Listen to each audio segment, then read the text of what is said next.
안녕하세요. 딩가딩가딩입니다. 오늘은 자바스크립트 2강 지난 시간에 이어서 배워볼게요. 일단 오늘 주요한 것들은 배열이랑 객체에 대해서 배워볼 거예요. 사실 저번 시간에 배운 변수는 어떻게 보면 조금 쉬웠잖아요. 근데 배열이랑 객체도 변수이긴 하지만 그 타입 자체가 조금은 달라요.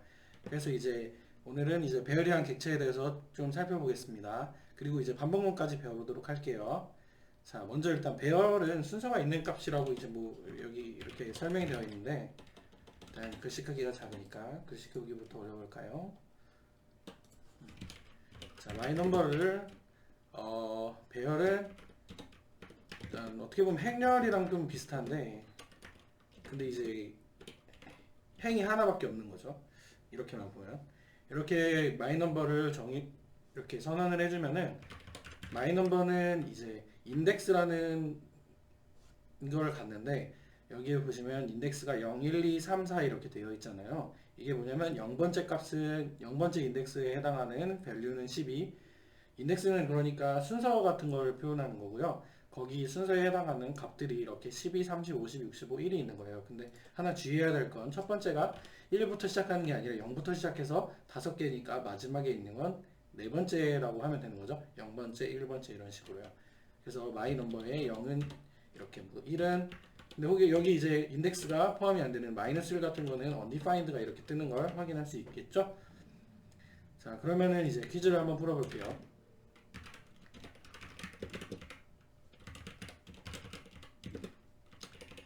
뭐냐면 방금은 제가 숫자를 넣어서 약간 숫자만 들어갈 수 있다고 생각을 할 수 있지만 이렇게 문자가 들어가도 돼요. 그러면 무슨 말이냐? 프루츠의 두 번째는 파인애플이 나오겠죠? 그럼 0번째 뭐가 나올까요? 자, 바나나가 나오겠죠? 자, 이런 거고요. 근데 또 배열 안에 배열이 들어갈 수 있어요. 그러니까 이런 식으로 13,30이라는 것이 하나의 값으로 이 배열 안에 들어가 있는 거죠. 그래서 우리는 마이 넘버의 0번째는 13, 30이고 0번째에 또 1번째는 30 이렇게까지도 가져올 수가 있어요. 자, 그리고 이 배열을 우리는 어, 배열의 이제 목표였죠. 배열에서 값을 얻어내거나 추가 삭제할 수 있어야 되는데 뭔 말이냐면 일단 랭스로 이 배열 자체의 길이를 살펴볼 수 있고요. 어, 이 배열의 첫 번째 거를 뭐 이렇게 인덱스로도 가져올 수 있겠죠. 근데 이제 또 뭘 할 수 있냐면 배열을 추가 삭제도 할 수 있어요. 어떻게 하냐면 이 그림을 잘 보시면 팝은 하나를 갖고 오는 거고 빼는 거고 배열에서 푸시는 하나를 넣는 것 원시프트는 넣기는 넣는데 그 앞에서부터 넣는 거 시프트는 앞에서부터 가져오는 거예요. 이건 한번 해볼게요. 자, 프루츠로 한번 해볼게요. 프루츠에 팝을 점하고 팝을 해봅시다.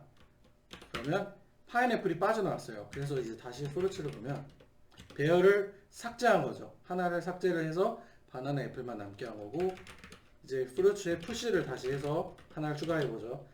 망고를 추가해 볼게요. 그러면 프루츠를 다시 이제 살펴보면 이렇게 망고가 들어가 있겠죠. 그리고 이제 언시프트를 해서 이번에는 오렌지를 추가해 볼게요. 그런 다음에 이제 프루츠를 보면은 오렌지까지 들어가 있고 프루츠 한 다음에 시프트를 해서 앞에 있는 걸 하나 빼면 프루츠를 살펴보면 이렇게 세 개가 들어가 있는 걸 확인할 수 있어요. 자, 이렇게 배열은 이런 게 있고요.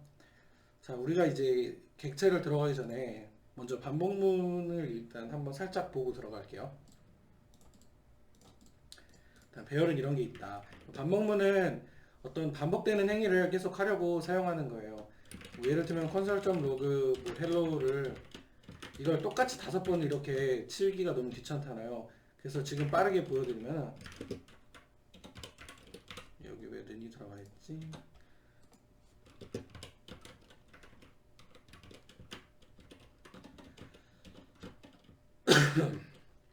이렇게 똑같은 행위를 반복해서 하는 거를 여러 번 치기가 너무 귀찮잖아요. 그래서 이런 식으로 해주면 헬로우가 5번 쳐져 있는 걸 알 수 있어요. 자, 그러면 이제 반복문에 대해서 이제 좀 더 정확히 배워볼게요. 자, 반복문은 일단 처음에 초기 값을 줘요. n을 1부터 시작하게 할 거고 n이 5보다 작을 때까지 n은 n 더하기 1.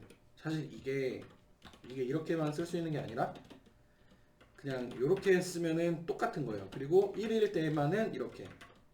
만약에 이제 2를 더하는 건 이렇게 할 수 있지만 1인 거는 디폴트 값이어가지고 이렇게 또 표현을 해요. 이럴 때 이제 썸에 대해서 이제 정의를 해주고 넘어가야 되니까 0이라고 해주고 썸 플러스 n도 이렇게 하면 되겠죠? 이런 식으로 해주면은 n이 1부터 5보다 적을 때까지니까 n이 1부터 시작했는데 썸에 0인데 썸 플러스 1이고 그래서 썸에 1이 들어가고 n이 5보다 그 다음에 이제 n 플러스 플러스가 돼서 n이 2가 되고 5보다 작으니까 계속 이걸 반복을 해서 n이 이제 5가 됐을 때 5보다 이제 작지 않으니까 끝나가지고 썸을 보면 10이 나오는 거예요. 자, 그리고 방금 이거를 좀 헷갈리니까 여기 한번 n이랑 썸도 이렇게 같이 보면서 넘어가면 1, 1, 2, 3, 3, 6, 40 이렇게 되는 걸 확인할 수 있을 거예요. 그럼 이제 퀴즈 한번 풀어볼까요? 자, 위출력을 5번 반복해서 찍기 위한 거 방금 했었죠? 이거를 이제 다시 보시면 이해가 될 거예요. 그 다음에 이제 while문을 보면 while문은 똑같아요. 방금 했던 이 썸에 대해서 똑같은 건데 뭐냐면 얘는 그 초기 조건을 앞에 적어줘요 일단. 그리고 얘는 뭐를 하면 되냐면 while n이 5보다 작을 때만 돌아가라 이렇게 표현을 하는 거거든요. n이 5보다 작을 때만 여기 안에 있는 걸 돌려라.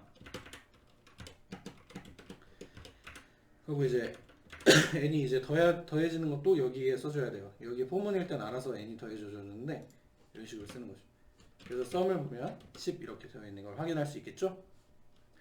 그래서 이게 굳이 n이 1 이렇게 더할 필요도 없어요. 만약에 우리가 여기서 n이 2개씩 더해지면 이런 식으로 할 수도 있는 거죠. 그러면 썸은 아마 이게 왜냐면 이거는 1을 시작했다가 1하고 3 더하고 끝이니까 4가 되겠죠. 이런 식으로도 할 수 있고 그래서 이제 우린 반복문을 이제 배웠는데 이거에 대해서는 조금 더 퀴즈 시간에 좀 더 구체적으로 배워보도록 하고요. 우리가 이제 n을 통해서 뭐 10번을 해라 이런 건 쉬운데 어떤 배열이 주어졌을 때 그 배열에 있는 엘리멘트들을 가지고 뭔가를 하고 싶을 때가 있을 거잖아요. 그거에 대해서 배워보겠습니다. 그러니까 예를 들면은 어떤 걸 하고 싶냐면 그 배열에 있는 항목들은 전부 다 쭉 프린트해라. 이거로 한번 해볼게요. 일단은 엘리먼트 인덱스는 항상 0부터 시작하니까 n을 0부터 주고요. 그 방금 배운 그 length라는 함수를 사용해가지고 그 배열의 인덱스가 length보다 딱 1 적을 때까지만 이 포문을 돌리면 모든 걸 다 그 엘리먼트들을 다 한 번씩 인덱스가 지나갈 거예요.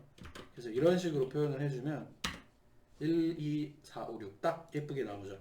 그럼 퀴즈로 이제 마이너미 이런 배열일 때 이 배열에 있는 것 중에 짝수인 항목들만 더한 결과가 나오도록 한번 해볼게요. 자, 20, 14, 61, 40.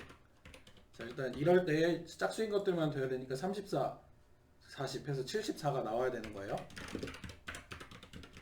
그럼 어떻게 하면 되냐면 똑같이 제로부터 시작을 하는데 length보다 작을 때까지. 근데 이제 여기서도 n 플러스 똑같죠. 근데 이제 뭘만 추가해야 되냐면 if만 추가해주면 돼요. 뭘 추가해주냐면 마이너의 n번째를 이론하는 나머지가 0일 때 0일 때에만 뭘 해야 되냐면 썸은 썸 플러스 뭐 이것도 이렇게 하면 되겠죠. 마이너의 n 이런 식으로 해주면 돼요. 그러면 딱 그 썸은 74라고 나오는 걸 확인할 수 있겠죠. 자, 이제 객체를 마지막으로 배워보겠습니다. 객체는 뭐냐면 이제 오브젝트라고도 부르는데 객체는 사실 저는 딕셔너리라고도 불러요. 객체를 왜 쓰냐면 어떤 유저라는 것을 우리가 정의를 하고 싶은데 유저의 이름은 first name은 스티브고 last name은 리고 그리고 유저의 이메일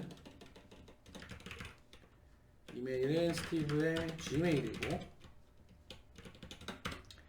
그리고 유저의 질병 disease는 stroke고. 자, 이렇게 한 줄 한 줄 쓰기가 너무 귀찮아요. 그래서 우리가 얘를 어떻게 하냐면 그냥 이렇게 쓰는 거예요. first name은 약간 사전 같은 느낌으로 스티브다. last name은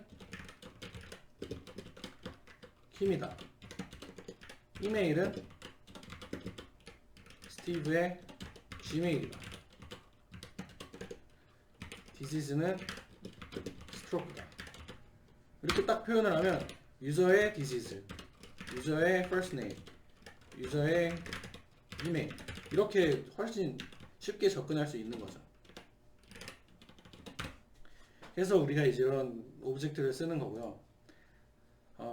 이제 dot notation이랑 bracket notation은 뭐냐면 이런 오브젝트를 만들었을 때 우리가 안에 있는 이 항목 프로퍼티들을 이런 것들을 이제 키랑 value라고 해요. 이 프로퍼티들을 접근할 때 이렇게 한 줄이 프로퍼티인데 여기에 이제 이걸 키라고 부르고 이걸 value라고 해요.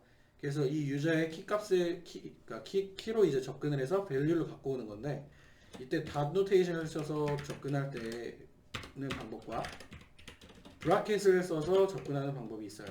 근데 중요한 건 뭐냐면 여기 들어가는 이 값은 모두 스트링이에요. 그러니까 키 값은 기본적으로 스트링이에요. 키 값에 어떤 뭐 숫자가 들어가거나 그렇지가 않아요. 그러니까 숫자가 들어가도 그건 스트링으로 들어간 숫자라는 거예요. 그렇게 이제 개념을 갖고 들어가면 어떤 걸 볼 수 있냐면, 유저의 이메일을 이렇게 접근을 했잖아요. 만약에 우리가 이메일이라는 어떤 변수에다가 first name이라고 이렇게 값을 넣어 봅시다. 그러면 유저의 이메일을 접근하면 스티브 이렇게 되지만, 유저의 이메일로 접근을 하면 first name인데 유저를 보면 여기 대문자였구나. 이메일을 다시 정정할게요. first name으로 하고, 그러니까 유저의 이메일은 여기서는 이게 스트링 처리가 알아서 되니까 스티브가 나오지만 여기서 브라켓 노테이션으로 이메일을 들어가면 스티브가 나와요. 왜 그럴까요? 왜 그러냐면 이메일은 first name의 스트링이니까 여기에 first name 스트링이 들어가서 스티브가 된 거예요. 그래서 이제 브라켓 노테이션이랑 덧 노테이션의 차이는 이 사이트를 들어가 보면 조금 명확하게 알 수 있는데, 여기 좀 한번 읽어보세요. 저는 마지막 것만 딱 설명드릴게요. 키노트만. 딱 보면은, 그러니까 이게 스트링으로 들어가야 되니까 여기에 이제 이게 덧 노테이션으로 들어가면 딱 스트링 형태로 들어가야 돼. 그래서 앞에 1 같은 게 들어가면 절대 안 돼요. 띄어쓰기가 들어가도 못 쓰고요. 근데 브라켓 노테이션으로 들어갈 땐 어차피 이렇게 스트링인지 확실히 알 수 있으니까 이런 형태가 가능하다는 거예요. 자, 그래서 우리가 이제 덧 노테이션이랑 브라켓 노테이션의 차이를 알았고요. 그 다음에 이제 객체에 이제 추가할 때는 동일한 방법으로 추가해서 쓸 수 있어요. age라는 걸 추가를 할 때 40짜리다. 이렇게 40짜리를 추가를 하면 age는 이제 40이 추가가 되는 걸 볼 수 있겠죠. 그리고 이제 dot notation으로 이걸 또 바꿀 때에도 이제 32살로 바꾸면 알아서 이렇게 예쁘게 바뀌어지겠죠. 추가랑 바꾸는 거랑 똑같은 개념으로 하면 돼요. 그리고 이제 in을 통해서 이 프로퍼티가 있는지 확인하는 방법은 유저에 뭔가 있겠죠. 여기도 마찬가지로 스트링을 써줘야겠죠. 자, age라는 항목이 있습니까? true. 자, 없으면은 false가 나오겠죠. 예를 들면은 이 사람의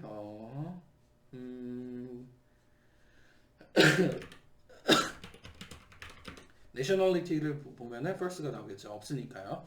자, 이런 것들을 이제 객체를 통해서 할 수 있고, 또 객체에서 반복문도 사용할 수 있겠죠. 자, 그런 것들은 이제 다음 시간에 다뤄볼 내용이고요. 이번 시간에 이제 배열과 객체 반복문에 대해서 간단하게 배웠는데 한번 복습하는 시간 가졌으면 좋겠습니다. 감사합니다. 영상을 종료하겠습니다.